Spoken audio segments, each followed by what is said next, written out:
sa ating bayan, maraming korupsyon, maraming kasinungalingan, marami ang nagnanakaw. Paraiso po ba? Mga kapatid, ang paraisong tinutukoy ng Panginoon, hindi isang lugar, ngunit disposisyon ng bawat isa. Kung ang laman at naghahari sa puso natin ay si Kristo, tunay na tayo'y pupunta at makararanas ng paraiso.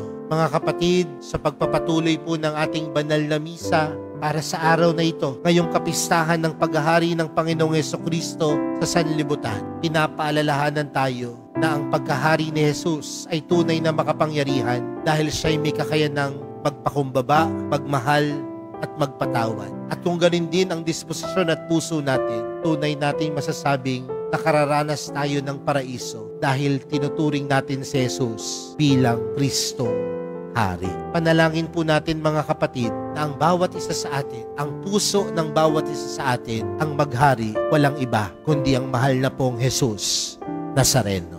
Amen.